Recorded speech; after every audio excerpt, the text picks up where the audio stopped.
And now, the most fascinating 2 minutes in television, the latest from the political grapevine.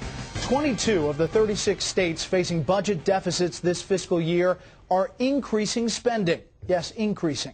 Many states are collecting significantly less revenue than they counted on when budgets were drafted 6 months ago. Spending cuts or tax increases will be necessary because a number of states are required by law to balance their budgets. Cybercast News reports a survey from the National Governors Association and the National Association of State Budget Officers released this week says the biggest offender is Nevada, which at mid-year was $115 million in debt but plans to increase spending by just over 11%. New York will spend about 5.5% more despite being $1.8 billion in the red. Rounding out the top 5 are Ohio, North Carolina, and Connecticut. President-elect Obama says his pick for Education Secretary, Chicago Schools Chief Arne Duncan, presided over a 30% increase in the number of elementary students who met acceptable levels on standardized tests.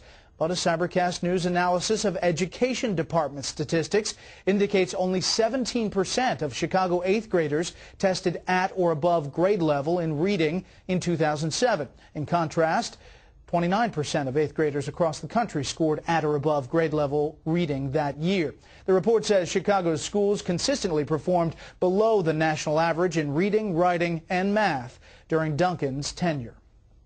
A group of environmentalists that endorsed Mr. Obama for president is now attacking his proposal for new infrastructure projects. The Washington Times reports Friends of the Earth has launched a massive effort to keep the construction of new roads out of the president-elect's proposed economic stimulus package.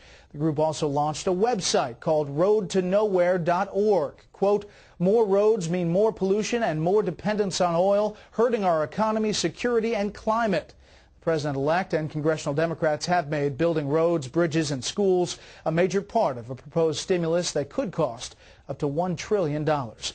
And finally, in 2006, First Lady Laura Bush attended the Kennedy Center Honors here in Washington, wearing the same red Oscar de la Renta gown worn by 3 other women.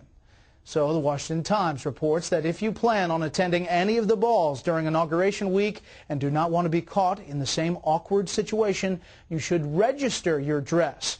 The website dressregistry.com allows women to list their gown and the event they plan on attending. The site's founder says women can, quote, review the types of gowns others will be wearing. The only thing they can't do is see who is wearing what. That would be cheating.